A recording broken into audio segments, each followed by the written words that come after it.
Welcome to the FloTrack Podcast. I'm Nia Gibson here with Ashley Titian. Welcome in our additional guest remote host, John Davern, actually making his FloTrack Pod debut. What a way to welcome in episode 701. John, how are we doing? We're doing well. I'm so excited to join you guys today. It's been a long time coming, a lot of shout outs, but awesome to finally make the appearance. Yeah, no, we're excited to have you here. More to come. But let's just get right into it. We have a lot of action to unpack here today. Records went down in BU, plus some high schoolers made statements on the national stage at NXN and RunningLane over the weekend. But first, we'll begin our show by welcoming Ethan Strand of North Carolina to the show, who just this past weekend completely demolished the collegiate record in the men's 3K with 7:30.15 at the BU Sharon Opener. Hey guys, how are y'all? Hey Ethan. So let's get right into it. The 3K at BU was a movie. You knew a collegiate record. I'm sure that wasn't the goal in mind, but as the time came up, what was your strategy coming into the race, and how did you end up executing such a perfect race to achieve that record?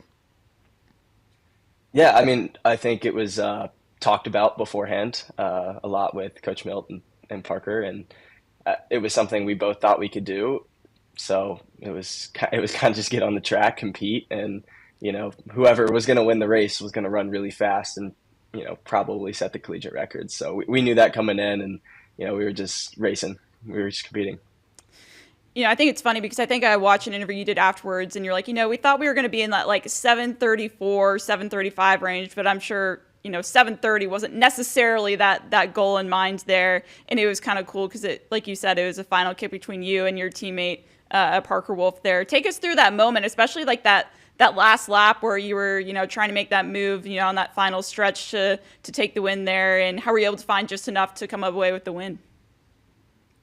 Yeah, I think coming off cross country is just I was super strong. Racing 10Ks, you drop down in distance. It's a 7-minute race versus a 29-minute race. So I think it was easier for me to break down the race and then stay on it when it got really hard, because a mile 2K into the race, I was hurting. So I know Parker said he felt pretty good, which is probably why he was trying to pull away from me early. But yeah, I just stayed. My goal was to stay as close as possible because I knew he was going to stomp on it at some point. And I knew if I was close, I was strong enough to maybe try to win the race. And we kind of talked about that a little bit after the race with you. I was, in the media scrum trying to ask you questions. And I think one of the questions that came up was that reminiscent of practice, right?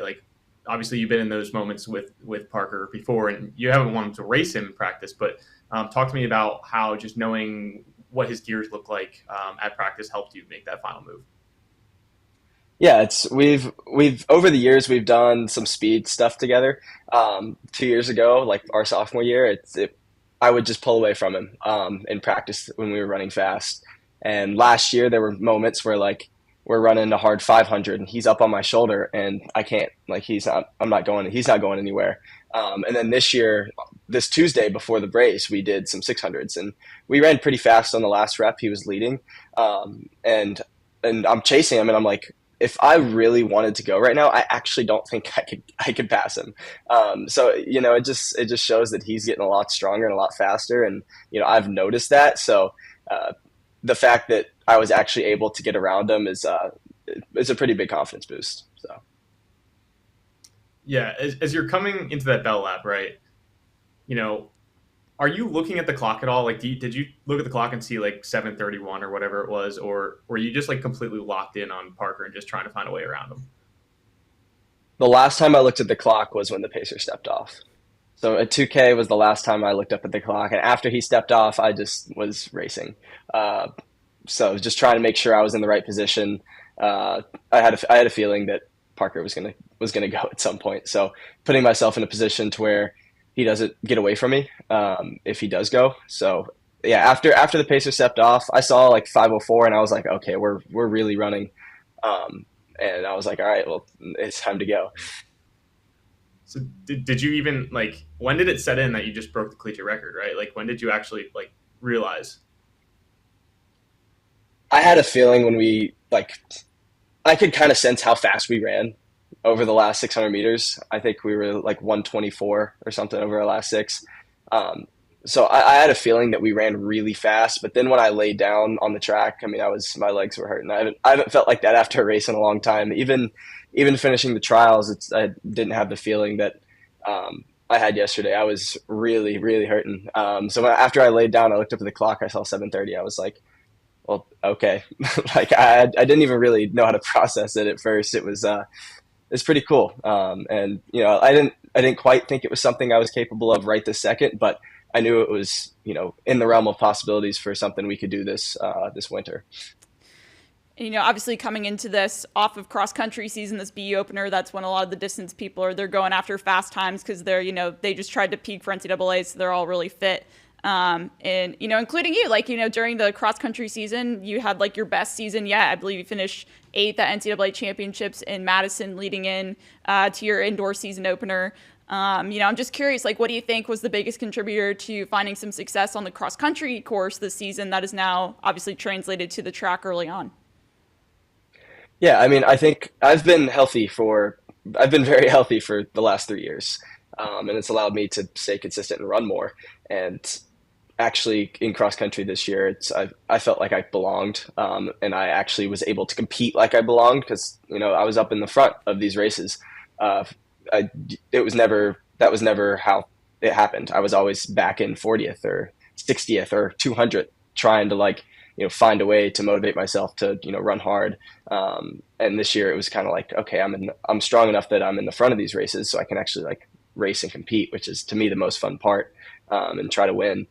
So yeah, I think that getting in those races and I proved to myself that I can do it.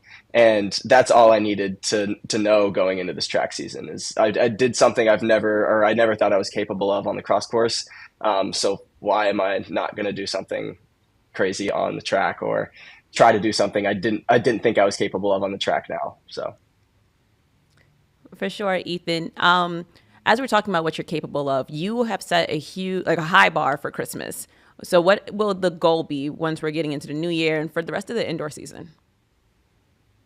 Yeah, I think right now I'm definitely just taking a chill pill and hanging out and not running for a few days. But try to enjoy this. I saw something. It's like I'm gonna have.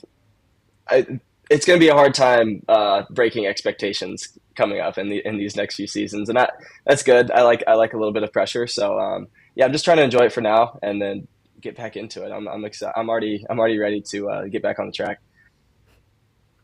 Yeah, it's really interesting. And we talked about coming off of that cross country training, right, and running a really fast 5K 3K on the track. But talk to me about how much of having a training partner like Parker is helpful, right? You have one of the best training partners in the NCAA, realistically. So as you approach the rest of the indoor season, how does that relationship just continue to benefit both of you? Yeah, I bet when we come back, we'll be probably pretty separated in training, actually. Just because how we handle indoor compared to outdoors, we're going to be doing a lot of strength work. It's a lot of training is reminiscent of cross country that we continue doing into February. So I bet we'll be pretty separated right when we get back. But as the postseason rolls around and we're running conference and we're running nationals, we'll probably work together a little bit more. But no, I mean I probably do have the best training partner in the entire country. That's probably a fact. So yeah, I'm excited to get back. Obviously I'm going home this weekend and I'll be back in early January here at school and I'll be ready to get after it. So, we were talking with Gary Martin after the 3K as well. I didn't have a chance to catch up with his team, but, he already said that he wants to run the 3K at NCAAs.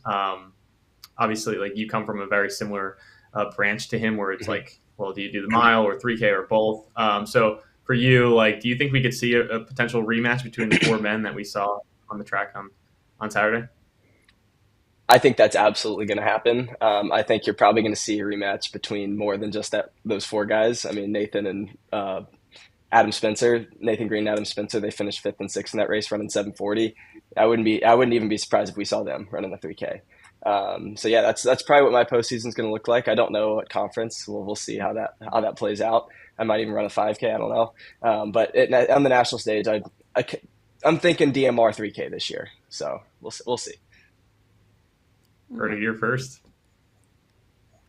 Okay. But even beyond the NCAA season, Ethan, we're walking into a world championship year. Clearly, you work extremely well under pressure. Have you thought at all about potentially making the world outdoor team? Yeah, I mean, I think it's a possibility. I don't want to put limits on myself, and how we train here.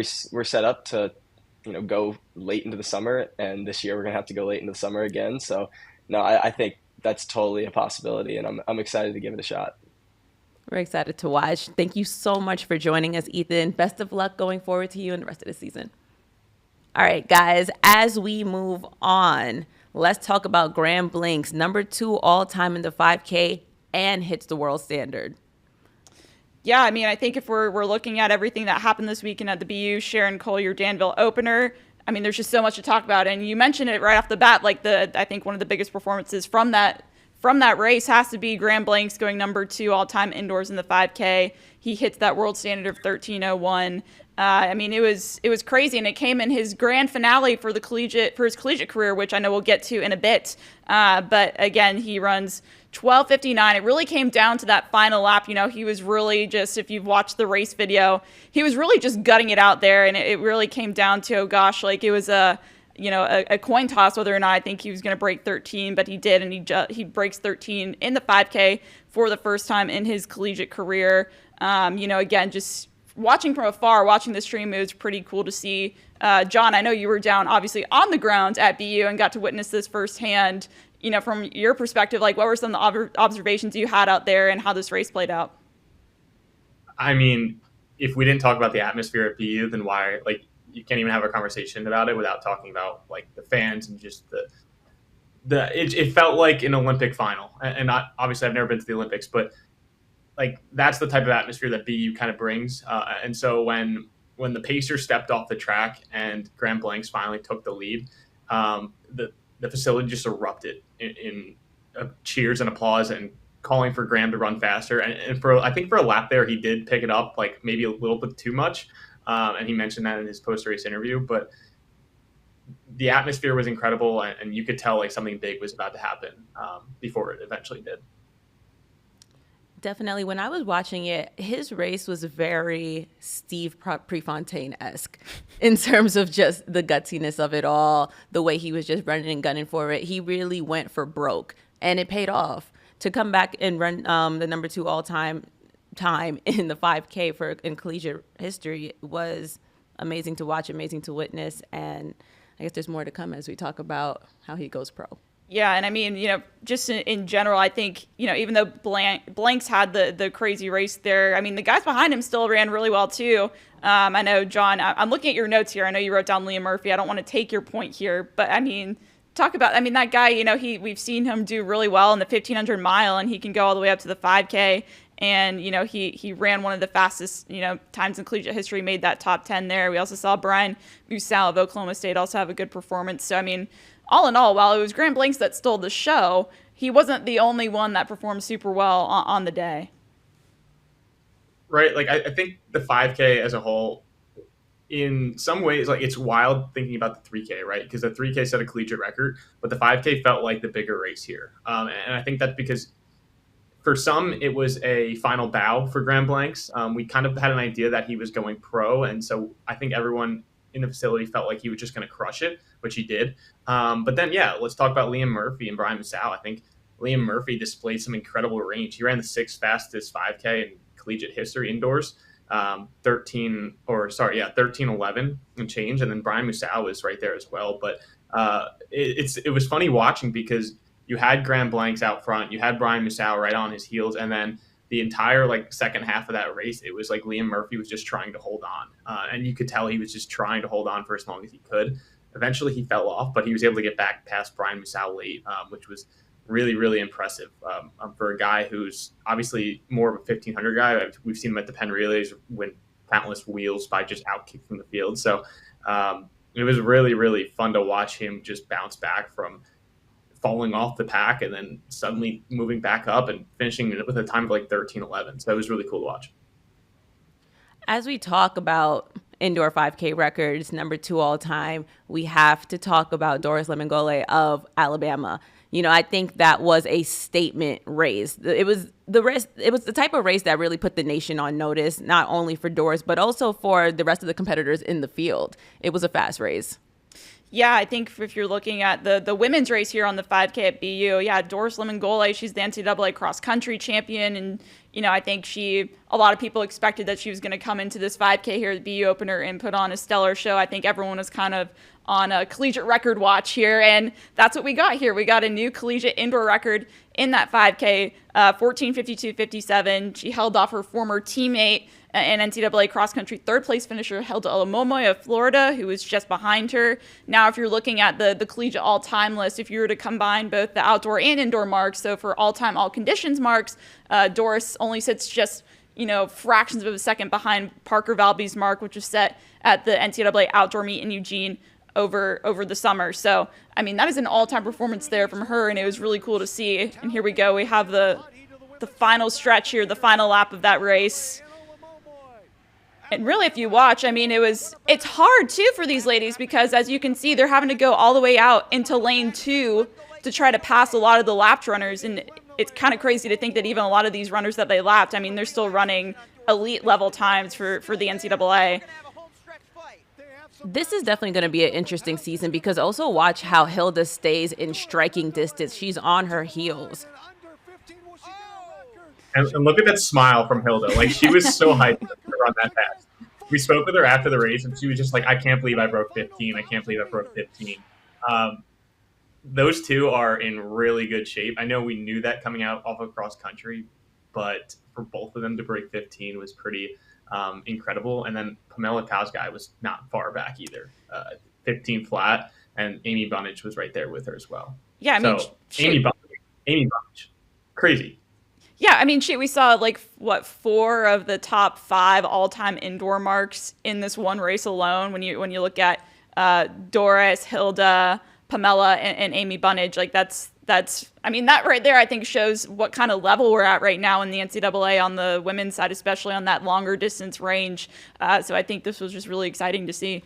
Yeah, it's good to know that, again, exciting season coming up because we definitely have a 4-headed monster every time we hit the 5K. It's going to be something where, again, on that day, the grittiest runner is going to win because there's a lot of stuff that's not out of reach. I think Amy was a huge surprise. Maybe not a surprise, but it just was nice to see how the sophomore came out and showed out. Yeah, and I think, again, you mentioned maybe it was a little bit of a surprise because, again, she only raced twice during the cross-country season. She made her season debut at the regional. I mean, that's just crazy. And she won the West region. She finishes among those top 5, top 10 competitors, NCAAs, and then she comes out here, makes her indoor season debut with this kind of mark 15 flat for 5K. So I think, yeah, maybe there is a little bit of a surprise, but I think now it's like, all right, we need to solidify Amy Bunnage as someone to watch going forward. For sure. I think she could be a threat to win the whole thing. I know we talk about the big 3, right? But Amy Bunnage, and as you mentioned it, has only raced 4 times since October. And so when we consider that, or maybe even November, 4 times since November, and most of these women have plenty of more racing under their legs. Maybe she's a little bit fresher, but at the same time, they are obviously peaking off of a lot higher of a fitness level. Whereas she's still kind of in a build here. It'll be really intriguing to see what happens at the NCAA meet when she could be in the mix for a kick and finish there. And we saw her finish 4th at NCAAs. I don't think any of us saw that coming either. So I think she'll be in the mix for sure. Definitely be in the mix. As we were saying, I think we've been echoing this the entirety of the show. At BU, it was a hot track. It was a fast track. It was a record-breaking track. A lot of history was set. We just got off with Ethan, but we got to talk about his 3K performance. Yeah, I mean, let's go ahead and break it down a little bit. Came down to, as we mentioned, a final lap between the 2 Tar Heels. Here we go. Here's footage of that final lap.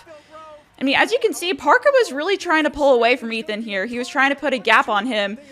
And, I mean, when you're on this backstretch here, you can maybe think, oh, maybe Parker's got this in the bag.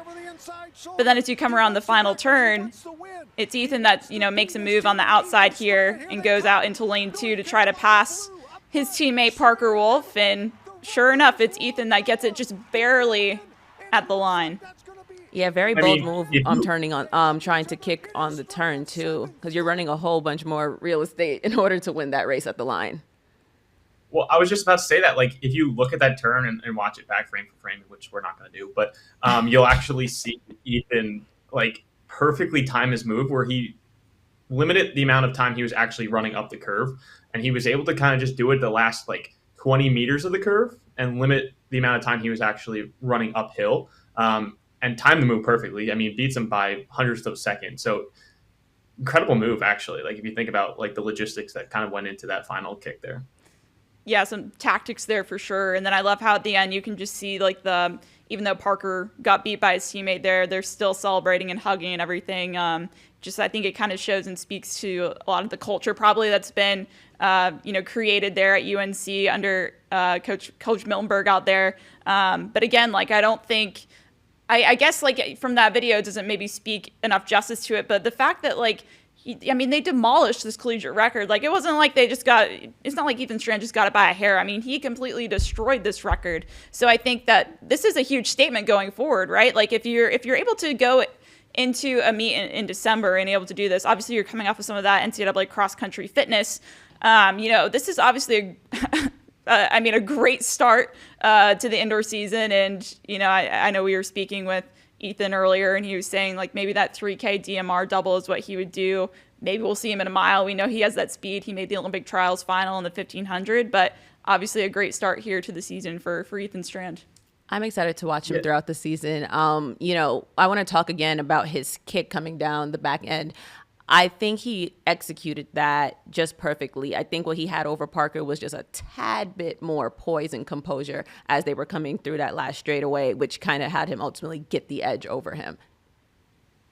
And we really can't underestimate how hard it is to switch from a cross-country 10K to a track 3K. Ethan got off the track and was saying that was the hardest he's raced in over a year. And because you are going from that 10K strength where it's about kind of just maintaining for a long time to that speed where you need to drop 60-second quarters for an entire race. Like, it's insane. And we talk about the track season, right, as a whole, and you come off of this outdoor season and you immediately go into training for the trials or training for worlds. Cross country is different, right? You train to peak at the NCAA meet, and then you have a 2-week time to just basically run a time trial. And so that's why we see these incredible marks run in the month of December. I think we were looking at the all-time 5K marks. I know we're talking about the 3K, but we were looking at the all-time 5K marks. I think 9 of the 10 were run at BU, and about 6 or 7 of those were run in the month of December. And so when you look at that, it just shows you that a lot of these guys can take that fitness that they build over this 3, 4, 5-month training period and just really put it on display at BU. Yeah, and I'm glad you made that point about having to drop down from that 10K to a 3K, right? Like, we all know that Strand has some of that speed, but as I mentioned, he had his best ever performance that he's ever had at NCAA cross country championships, finishing 8th overall in that 10K, but then he's still able to come back down, and he ran, I believe, 3:56 over his final 1600 in that 3K. So, even though he has a lot more of that endurance right now, he still has that speed there that he's always had. And I think that's pretty impressive. And then if we're still talking about all-time lists here, like you mentioned with the 5K, if we're looking at, the rest of this field, you've seen Abdallah went 7:34, Gary Martin 7:36. I mean, those are some of the, crazy marks there for it just being December. So pretty impressive there. Yeah. Yeah. His last 600 was a minute 25, like, just absolutely hauling. He would have finished like second in the open mile, like right next to Tanoda Matsatsa, which, I mean, Tanoda is known as a great middle distance runner, right? And he hasn't run a mile in over a year and a half. He hasn't run a mile since high school, actually. So that was cool to see him do that. But just thinking about the fact that Ethan's second 1600 would have been on par with what Tanoda ran in the open mile for to finish as the top collegiate. It's just incredible. Incredible is the word. But if we're talking about incredible, Graham Blanks signs a professional contract with New Balance. I don't think we were expecting anything less. He checked all the boxes of what you can do collegiately. He's achieved everything you can. I mean, I can go on and on about the resume he has, multiple All-Americans, indoor, outdoor, cross-country, conference championships, NCAA championships. The list goes on.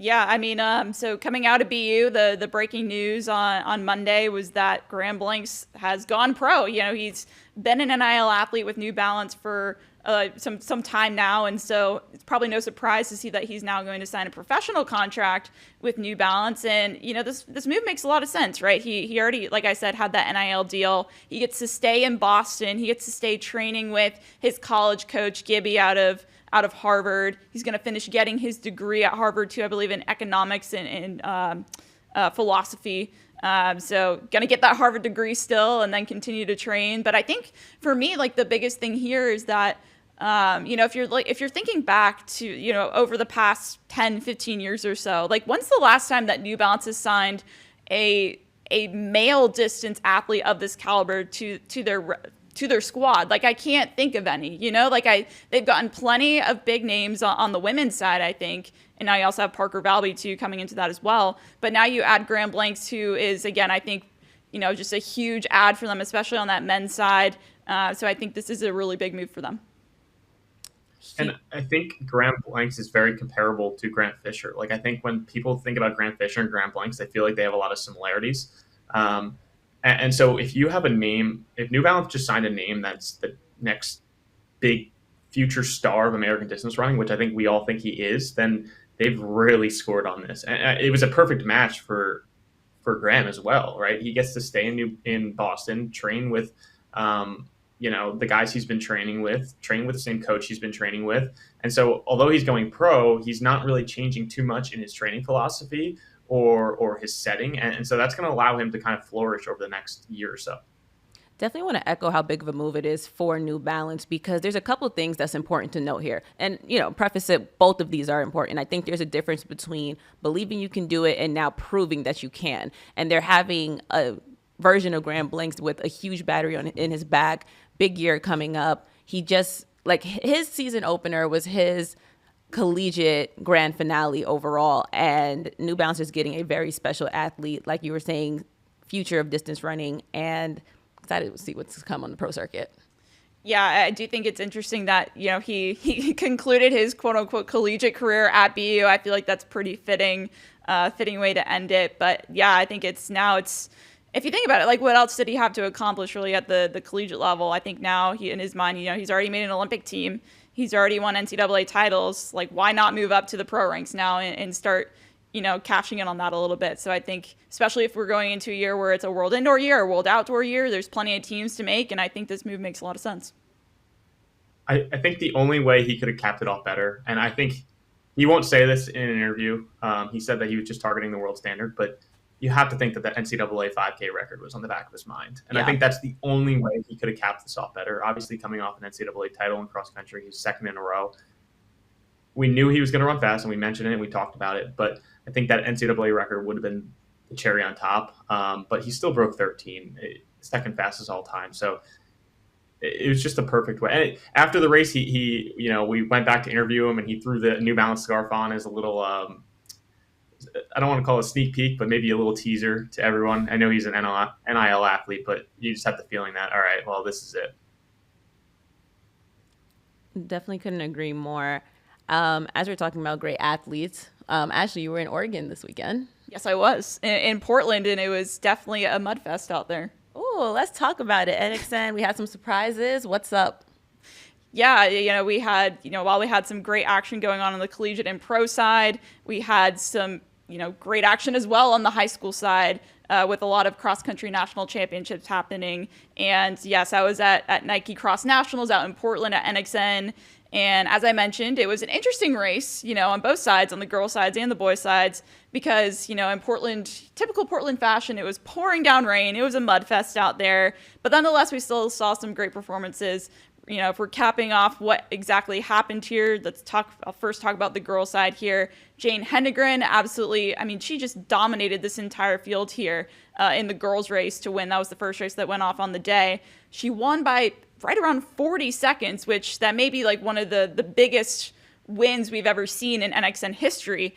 She set a new course record of 16:32 despite the conditions, despite the rain, despite the mud. So I think that just shows just how fit and dominant Jane Hendegren is. And now if you're talking on the boys' side, however, a little bit different situation because they were running after the girls championship race went off. So the course was just completely torn up. I mean, like, when I tell you the second that the guys, like, the second the gun went off and they started running, like, people were already just covered in mud. Like, it was just insane. And so you see a little bit of a different race here where you saw on the girls' side, Jane Hendegren go out, like, super fast and just completely gaps the field, like, already, like, 500 meters into the race. On the guys' race, it was close until the very end. Because of that, we saw an upset on the day. We saw Charlie Vaz of Rio Rancho in New Mexico. He takes the NXN title here, 15:28. And I think this is someone that we can, pretty clearly say no one had on their radar to even win this race. If you're looking at his resume, he didn't even qualify for NXN last year. He finished 14th at the Southwest Regional last year as a junior. As you're talking about looking at his resume, let's look at this picture. He's covered in mud as he's coming across the finish line. And, you were speaking to the conditions and how it was like this from when the gun went off. This is crazy. Can you speak a little bit more to that and maybe the mentality it takes to run a race of this caliber? Yeah, I mean, I think when you look at a weather forecast like that and you're about to race, you kind of have to throw some of your race plan, completely out the window. It's really about just trying to gut it out and be with those leaders and really try not to fall or do anything crazy. I think we'd be remiss without saying that I think because there were so many guys like up there, there were a lot of people I think that could have won this title. I think that, even though we saw Charlie Vaz win and come up that hill first and take the win down that final long stretch, I mean, I think Caden Leonard of South Lake Carroll, I think he fell with about 1K to go on the hairpin turn. I think a lot of people thought that he looked really good and really strong. And you always question when you see someone take a fall like that, like, oh gosh, if they hadn't have fallen, would he have won? He would end up finishing third there and kind of picking himself back up. But I think overall, like, anything can happen, as we saw at NXN when, the weather isn't that great. But it made for certainly some exciting races. And then even on the team side, we saw some unexpected stuff. The Niwot boys won the team title, which I don't think a lot of people thought Niwot would win. I think a lot of people had them maybe within their top 5, but they take the win over American Fork and Harriman. And then it was the Mountain Vista girls out of Colorado who took the girls title. So sweep by Colorado teams to win at NXN. Question for you, Ashley. I wasn't at NXN, obviously. I was in Boston, which I felt like we made obvious earlier. But my question for you is, how reminiscent was this win for Charlie Vaz to Stephen West at RunningLane in 2022, right? Because 2 New Mexico athletes that no one had really heard of before that, and they both went out and won national titles. Different meets, but talk to me about like the similarities there. Good question. I'm glad you brought that up because I remember you and I were both there when we saw Stephen West win at RunningLane. Like you mentioned, kind of like a similar situation. Like, Stephen West was the guy that no one had heard of out of New Mexico. He was not even on anyone's radar. I think a lot of people going into RunningLane that year were, putting people like Brian DeCola in that conversation to win and some other people as well. Stephen West had never won or really done anything on a national stage until that win at RunningLane. I think I can say it's like reminiscent in a lot of ways to that because, again, you have this guy that, has never really had that sort of success in the national eye, and then he has his shining moment. And I think there was a lot of shock that came with that afterward. I will say, I think maybe the one difference is I think Stephen West knew that he could probably win. Like, I think while he was under the radar, I think he knew himself he could win. I don't think Charlie Vaz knew that he could win because we talked to him afterwards and he was like, gosh, I mean, if you had told me last year when I was sitting on the couch that, in a year I was going to be the NXN champion, I would have thought you were crazy. But he seems like someone that's just very humble. And, he said afterward, he's like, I think this is a testament to anyone that maybe didn't have the year that they wanted this year. Maybe they didn't make NXN. Maybe they did poorly at NXN, whatever the reason may be, that, hey, next year you can come back and have your best performance ever and you can find that success that you want. So I'm glad that you did bring that up because I do see some similarities in that where you're seeing someone out of New Mexico come out of nowhere and have a great race on the national stage. So now I'm just curious to see, just how far this will carry Charlie going on into indoor and then outdoor as well. So in 2022, just some fun facts for you. JoJo Jordan. So Stephen West won RunningLane in 15:08. JoJo Jordan finished second or third in 15:12. JoJo Jordan's considered one of the best freshmen in the NCAA this year. Brian DeCola was fourth, and then Ty Storts was fifth. So not a easy field to beat for sure. Definitely a talented field there at RunningLane in 2022. So really cool to see both of these boys come out of nowhere. Yeah, and I think that's a great segue into just talking about how I think RunningLane sometimes is a precursor to future success on the national and even collegiate stage. And Nia, I know you were this weekend at RunningLane Cross Country Championships out in Huntsville. This is, I think, the perfect point now to go talk about that national championship that happened. So what did you see out there in Huntsville?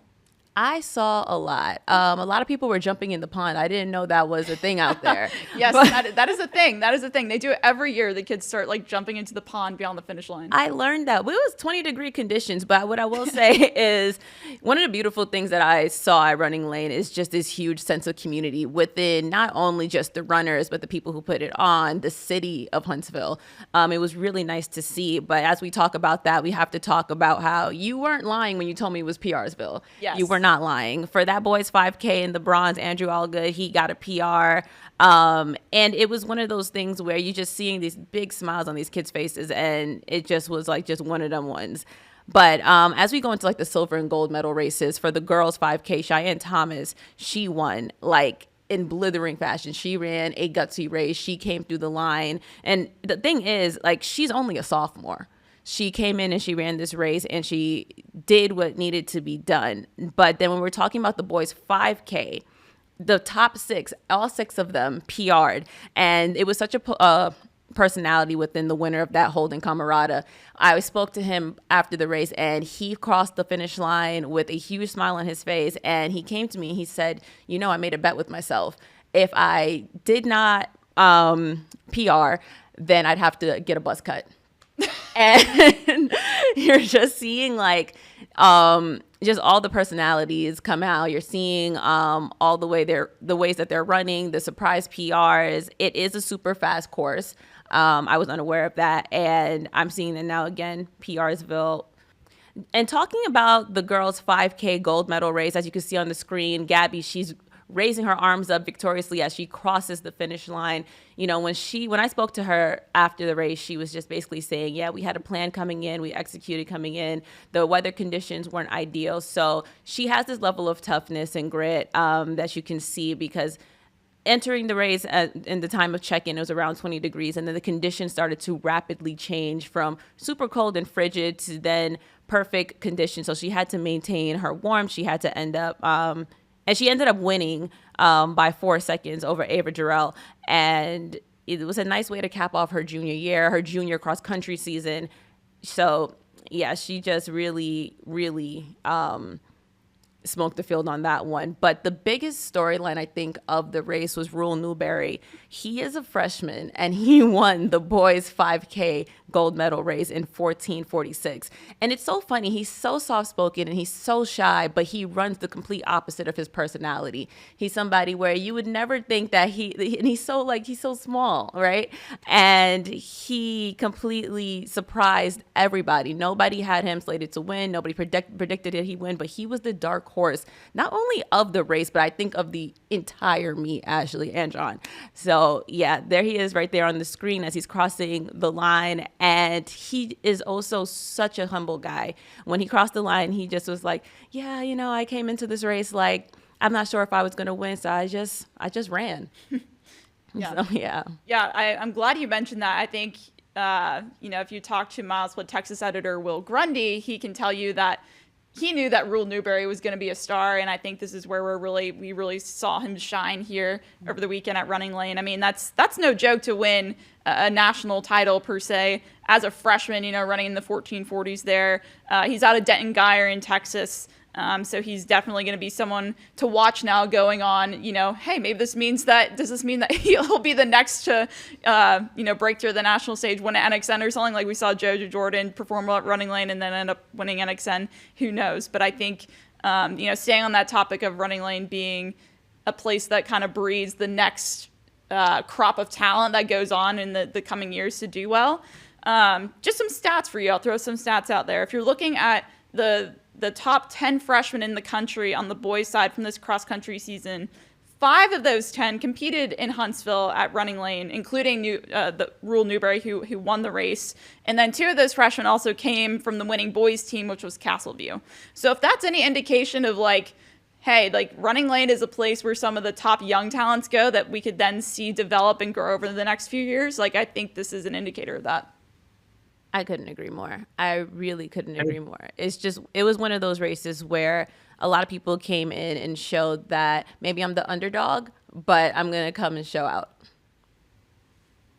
And I think one of the things we see, especially at RunningLane, but from Rule Newberry specifically, is for these freshmen, it's a really great opportunity to get in a super talented field and compete with boys that are a lot faster than them. And a lot of these boys do run at like NXR and then decide to run RunningLane. But for Rule Newberry, I mean, he's a guy who's gone 2:01 in the 8, 4:36 in the 1600. So he has decent PRs. Those are from his 8th grade year. Decent PRs, but has really never run a 5K until this year. And then we've seen him just kind of really blossom into the distance runner that he is now. I mean, I think he's a boy who's definitely going to cater towards those longer distances. But I think, like you said, Ashley, a lot of these freshmen come to RunningLane and run fast, and it's a really great confidence booster for them. It tells them, hey, I can compete with these big dogs. I can compete with these juniors and seniors, and really just kind of pushes them forward with the rest of their career. Yeah, John, I think you kind of hit the nail on the head there with that. Because sometimes when you have like Nike going on, sometimes it may not have as many eyes, but RunningLane, I think, again, put the nation on notice with the times that were run, the PRs that were read, and just a nice little battery in the backs of some of these athletes going in. Yeah, that's for sure. It's crazy to think now, like this is almost the end of cross country season, right? We only have one more cross race. That's this weekend at Foot Locker Nationals out in San Diego. It's crazy that it's all coming to an end. I know, I'm going to miss it. I know, right? I feel like cross country for me is like the best time of the year because, everyone's on a pretty even playing field besides running different courses and stuff. I mean, you're all running on the collegiate level, 6K, 8K, 10K on the high school side. You're all running 5K. So I think it's, kind of a cool equalizer and see who has the most guts, true cross country. But yeah, I mean, some great races this weekend at NXN and RunningLane to, start that wrap up here for cross country season.